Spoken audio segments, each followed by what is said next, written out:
Everyone, আশা করি তোমরা সবাই খুব ভালো আছো। আমিও খুব ভালো আছি।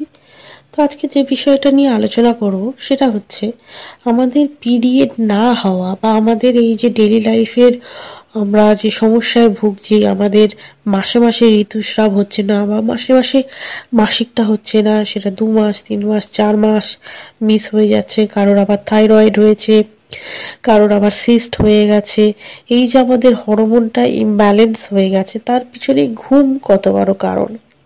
আমাদের আসলে আমরা ডেলি লাইফে এখনকার দিনে আমাদের যে সমস্ত ইয়াংস্টাররা রয়েছি, আমরা যারা ইয়াং স্কুল কলেজে পড়ি, আমরা তারা দেখতে পাচ্ছি যে হঠাৎ করে আমাদের সাইকেলটা কিন্তু নর্মাল ছিল, পিরিয়ডটা 28 দিন কিংবা 30 দিনের সাইকেল ছিল, কিন্তু আস্তে আস্তে সেটা 30 দিন থেকে 35 দিন, সেটা 40 দিন কিংবা সেটা 15 দিন, মাঝে মাঝে সেটা 20 দিন লেট হচ্ছে। এটার আসলে কারণটা কি?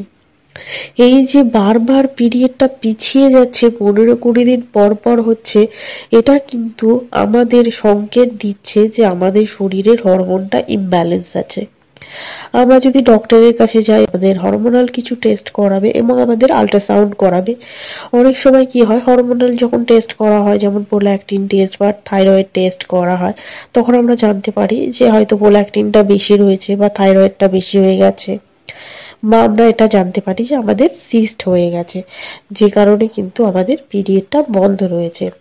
তো সেক্ষেত্রে আমরা কতখানি দায়ী? আমি সব সময় বলেছি, যাদের সিস্ট আছে, যাদের পিসিওডি থাইরয়েডের যে প্রবলেমটা আছে, সেটা আসলে আমাদের ডেইলি লাইফের ভুলের জন্যই হয়। আমরা রেগুলার লাইফে আমাদের লাইফস্টাইল যখনই চেঞ্জ হয়, যখন দেখবে হঠাৎ করে কেউ স্কুল থেকে কলেজে পড়ছে, হয়তো স্কুলের একটা সিস্টেম আছে, হয়তো 6টা পিরিয়ড হয় কিংবা 8টা পিরিয়ড হয়, সেখানে 4টের পর আমাদের টিফিন থাকে 45 মিনিটের, তারপর আমাদের আবার ক্লাস স্টার্ট হয়।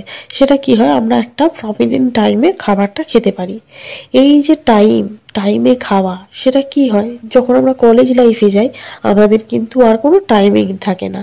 সেক্ষেত্রে আমরা যখন ব্রেক পাই তখন কিন্তু খাই। অনেকে কি করে, কিছু খাই না, আর সে কি করে, বাড়িতে এসে হয়তো সন্ধ্যেবেলায় ভাতটা খাচ্ছে।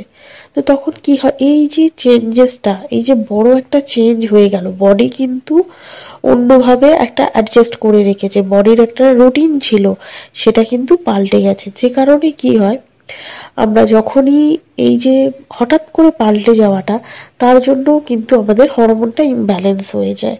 সে কারণেও কিন্তু আমাদের পিরিয়ডটা হয়তো লেটে হচ্ছে কিংবা সিস্ট হয়ে গেছে কিংবা কোনো হরমোন ইমব্যালেন্স হয়ে গেছে। সেক্ষেত্রে আমাদের ঘুম, যেহেতু আমরা ঘুম নিয়ে ডিসকাস করছি, সেহেতু আজকালকার বর্তমান যুগে আমরা দেখেছি, আমরা প্রত্যেকে আমরা শুতে যাই, ডিনারটা করলাম, অনেক সময় মোবাইল টিভি ঘাঁটতে ঘাঁটতে আমরা 11টার সময়ও ডিনার করছি।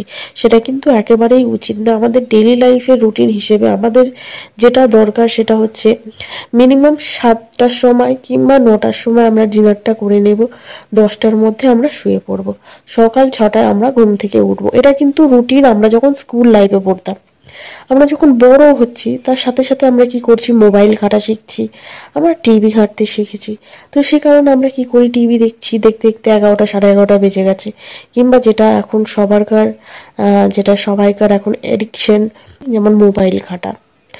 তো এটা কি হয়, আমরা হয়তো শুয়ে পড়লাম, 11টার সময় শুচ্ছি, মোবাইলটা ঘাঁটতে ঘাঁটতে ঘাঁটতে ঘাঁটতে হয়তো লাইট অফ করে দিয়েছি, সেটা আমরা চোখেরও, মানে এই যে আমরা লাইটটা অফ করে দিয়ে মোবাইল ঘাঁটছি, চ্যাটিং করছি, কিংবা কোনো সোশ্যাল মিডিয়ায় কোনো কিছু দেখছি, কিংবা কোনো কাজই করছি নিজেদের, হয়তো সারাদিনের আপডেটটা দেখছি। তো সেই সমস্ত কিছু যখনই দেখি, সেটা শুধু আমাদের চোখের ক্ষতি করে না, তার সঙ্গে সঙ্গে আমাদের বডিকেও অনেক এফেক্ট করে। আমাদের বডি কিন্তু একটা অন্য রুলে, অন্য একটা সিস্টেমে চলতো, বা অন্য একটা রুল, তার একটা সকাল 6টায় ওঠা, 10টার সময় শোয়া, এটা হঠাৎ করে চেঞ্জ হয়ে যখনই আমরা এই লেট নাইট আমরা ঘুমাচ্ছি, আবার সকালবেলা অনেক দেরিতে উঠছি, সেক্ষেত্রে কিন্তু এই যে আমাদের অনেকটা রাত করে ঘুমানো এবং অনেকটা বেলা করে ওঠা, সেটা কিন্তু অনেক বড় কারণ আমাদের পিরিয়ডটা মিস হয়ে যাওয়ার। তো সেক্ষেত্রে আমাদের কি করা উচিত, আমরা রাত 10টার মধ্যে শুয়ে পড়ছি, সকাল 6টায় উঠছি, তারপরে কিন্তু আমাদের কাছে অনেকখানি টাইমিং থাকে, যেমন আমরা ওয়াক করতে পারি। আমরা কিন্তু সূর্যের যে রশ্মিটা, সেটা আমাদের সকালবেলার যে সূর্যের রশ্মি, সেটা কিন্তু আমাদের নেওয়ার খুব প্রয়োজন রয়েছে। তো সেই সূর্যের যে কিরণ বা রশ্মি, সেটা আমরা নিতে পারছি আমরা কিছুক্ষণ বাইরে ওয়াক করার সময়। সেই জিনিসটা আমরা উপভোগ করতে পারছি। বাইরের যে ওয়েদার, যে আবহাওয়া, সেটা আমাদের জন্য দরকার। যে প্রাকৃতিক ফিলিংটা, সেটা কিন্তু আমরা সকালবেলায় পাই, আর্লি মর্নিং। তো তাই জন্য আমাদের সকালবেলা উঠে একটু ঘাসের ওপর চলাফেরা, এটা কিন্তু কোথাও গিয়ে আমাদের বডিকে শান্ত করে, আমাদের এনজাইটি দূর করে, আমাদের ফ্রাস্ট্রেশন দূর করে, আমাদের হরমোনগুলোকে ব্যালেন্স করে। তো সেক্ষেত্রে কিন্তু আমাদের আর্লি মর্নিং ওঠার দরকার আছে। তাই আমাদের সকাল সকাল ঘুমিয়ে পড়ারও দরকার আছে। যেমন 10টার মধ্যে আমরা শুয়ে পড়ছি, আমাদের ডিনারের কোনো সময় নেই, আমাদের ঘুম থেকে ওঠার কোনো টাইম নেই। তো সেটা কিন্তু আমাদের কোথাও গিয়ে পাল্টাতে হবে। আমাদের যে বডি, তাতে কিন্তু মিনিমাম 6 থেকে 7 ঘন্টা কিন্তু প্রপার ঘুমাতে হবে। সেটা যদি আমরা করি, আমাদের ইমিউনিটি, আমাদের হরমোন কিন্তু ব্যালেন্সে থাকে।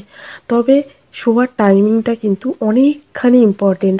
আমাদের একটা প্রপার টাইমে শুতে হবে, রেগুলার সেই প্রপার টাইমেই শুতে হবে। আমাদের ওই 12টা পর্যন্ত মোবাইল ঘেটে ঘেটে শোয়া, এর ফলে কিন্তু আমাদের শরীরে ফ্রাস্ট্রেশনও বেড়ে যাচ্ছে, আমাদের চোখেরও ক্ষতি হচ্ছে। আবার কি হয়, আমাদের কিন্তু হরমোনগুলো ইমব্যালেন্স হয়ে যাচ্ছে, যার কারণে কিন্তু আমরা এখন সিস্ট, থাইরয়েড, প্রোল্যাক্টিন, এই সমস্ত হরমোন ইমব্যালেন্সের শিকার হচ্ছি এবং আমাদের পিরিয়ডটা হচ্ছে না। যার জন্য কিন্তু, যার বড় একটা এফেক্ট পড়ছে কিন্তু আমাদের ফার্টিলিটির উপর। তো আশা করছি ভিডিওটা থেকে তোমরা অনেক বেশি ইনফরমেশন পেয়েছো।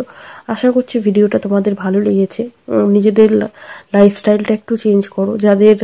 যারা দেখবে একটু ইয়াং, সবে হয়তো স্কুল থেকে কলেজে উঠেছো এবং তাদের পিরিয়ডটা অনেকটা ডিলে হয়ে হচ্ছে, অনেকটা দেরিতে হচ্ছে, তারা কিন্তু ইমিডিয়েট নিজেদের কিন্তু রুটিনটা পাল্টে নাও। তাতে কি হবে, যে সমস্যাটায় পড়েছো সেটা কিন্তু ঠিক হয়ে যাবে। একটু এক্সারসাইজ করো, প্রপার ডায়েট ফলো করো এবং টাইমে ঘুমাও। সেটা করলে কি হবে, আমাদের এই যে পিরিয়ডের সমস্যা, সেটা কিন্তু হবে না। আমরা কিন্তু সময় থাকতে সেটা একটু ঠিক করে নিতে পারবো। তো আশা করছি ভিডিওটা অনেক ইনফরমেটিভ লেগেছে। যদি ভিডিওটা ভালো লেগে থাকে তাহলে like, comment, share and subscribe করে দিও। তো চলো আবার আসছি নতুন একটা ভিডিও নিয়ে। ততক্ষণের জন্য টাটা।